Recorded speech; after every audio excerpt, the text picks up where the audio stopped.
Sziasztok, üdvözlök mindenkit! A mai videóban ismételten azzal fogok foglalkozni, hogy milyen magyarázatot adhatnak a készítők arra, hogy Dr. Doom pontosan úgy néz ki, mint a 616-os világban vasember. Nem szeretném ismételni magam, így abba nem megyek bele, hogy nyilvánvalóan egy kínos magyarázkodás része lesz ez, és egy kétségbe esett döntés eredménye, amit bizonyít az is, hogy amúgy RDJ-nek ezért a két bosszúállók filmért majdnem annyit fognak fizetni, mint amennyiből készül a Pókember 4, vagy készült a Deadpool és a Zsamák, vagy a Bosszúállók 1-2. Na mindegy, ez nem a bajunk, ez a stúdió baja.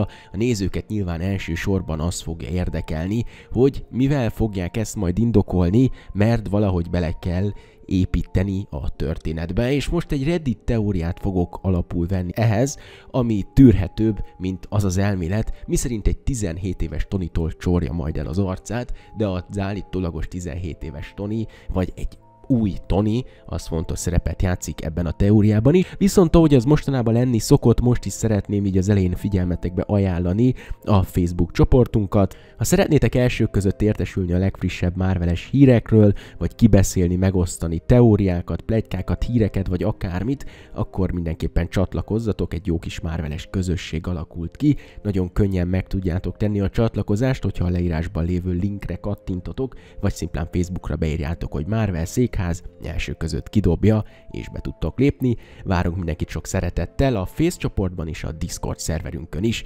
ahová szintén csak ajánlani tudom a csatlakozást. Na már most viszont kezdjünk bele. Feige azt mondta, hogy ez nem egy olyan Doom lesz, aki vasember variáns, de ez az elmélet szerint ez egy szójáték is egyben, mert nem Dr. Doom vasember variáns, hanem az általunk korábban látott vasember volt egy Dr. Doom variáns, és ez egyébként logikus lehet. Ugye az általunk látott MCU idővonalat a Megmaradó hozta létre, ez most csak itt egy bevezető teória lesz, mielőtt rátérek a fő teóriára. A célja pedig az volt, hogy ne legyen több Kang variáns, ezért vélhetően minden olyan karaktert is kiszedett, amik kapcsolódnak Kanghez. Dr. Doom ilyen volt. Kiderült továbbá az is, hogy a Megmaradónak van egy vasember sisakja, plusz tudjuk, hogy retteget Doomtól. És lehet, hogy egyszerű easter eggnek szánták, Lokit úgy ellenőrizték, mikor oda került a TVA-ba, hogy nem-e Doombot. Tehát leellenőrizték, hogy nem-e robot, ami egyértelmű utalás volt a Doombotokra, mert ők tudják mások alakját teljesen pontosan felvenni, tehát a Megmaradó azt se akarta, hogy Dr. Doom legyen az MCU idővonalon. Továbbá tisztelte vasembert, és mellette félt Dr. Doomtól, ezért nem lehet kizárni, hogy a mesterségesen általa létrehozott szent idősíkon egyszerűen úgy alakította a dolgokat, hogy a legnagyobb ellensége ne jöjjön létre, de az általa tisztelt Tony Stark a legnagyobb ellensége arcával szülessen meg idézőjelben, ami furán hangzik, de lehet, hogy ez a két karakter simán egybe lett vonva a szent idősíkon Megmaradó által, de Tony halála plusz ami történt a Lokiban elindított egy olyan lavinát, aminek következtében Doom és képbe kerül újra egy másik világból. Ez volt a bevezető teória, ezt nem nagyon kéne magyarázni, ez logikus lenne, viszont akad egy ennél jóval egyszerűbb, érthetőbb és logikus magyarázat is, ami még nem is lenne annyira rossz. Na szóval mit is jelentett az, hogy valójában vasember volt egy Doom variáns? E teória alapját Tony eredet történetének egy alternatív változatában kell keresni, amikor is Tony fiatal korában nagyon gyengélkedett, és örökbe fogadták Howard Starkék, és így lett a neve Tony Stark. Nos, nem egyértelmű, hogy ez az MCU-ban hogy van,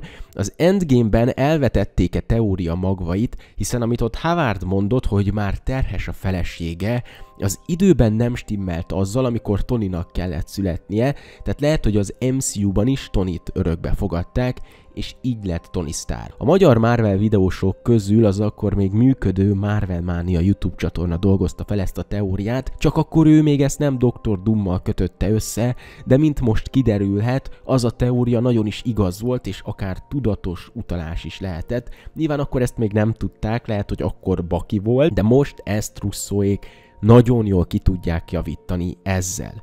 Ugye simán lehet, hogy egy alternatív világban ez az egész nem így történt, ez az örökbefogadás. Nem másnak adták oda, hanem másnak, csak nem Howardéknak adták oda, és nem Tony Starknak nevezték el, hanem Victor von Doomnak. És nem vasember lett, hanem úgy alakult a sorsa, hogy Dr. Doom lett belőle, mert olyan iskolákba járt, ahol találkozott Reeddel, stb. Mivel nem Howardéknak adták örökbe, szüleire, hanem egy másik szülőknek, így teljesen máshogy alakult a sorsa. Ez teljesen logikus.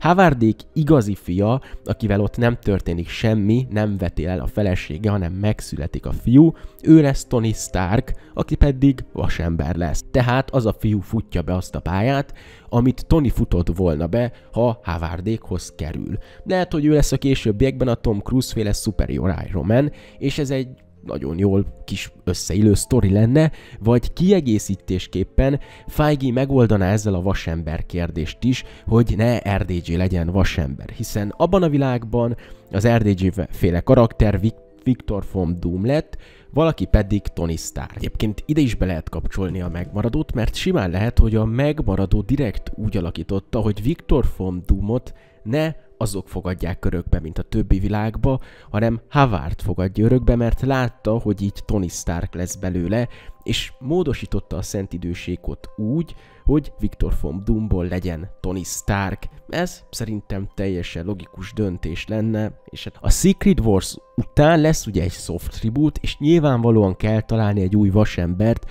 hogy az A kategóriás hősöket vissza tudják hozni más színészekkel, és meg is lenne az új vasember, és ezzel szerintem elképesztően jól meg tudnák ezt az egészet indokolni, és ez a két karakter ismeri is egymást ebben a világban, Tony és Doom ismerik egymást, nyilván Doom most RDJ, Tony pedig más, és vagy a Secret Wars-ban találkozni fognak, és ott felvezetik ezt az egészet, hogy itt van egy új vasember, aki a Secret Wars után fog tevékenykedni, újra visszatérnek az A kategóriás hősök. Ha az MCU-t ki is vesszük ebből a képből, még valahogy úgy is működhet, de ezzel lehet a legkönnyebben ezt megmagyarázni. Az, hogy Doom Tony harcát vette fel, az szerintem irtózatosan gagyi, és az egy nagyon nagy mínusz lenne a filmnek, de ez így működhet, és ne feledkezzünk meg azon pletykákról, miszerint lehet, hogy lesz egy 17 éves Tony Stark az MCU-ban, ami azt jelenti, hogy Doom is körülbelül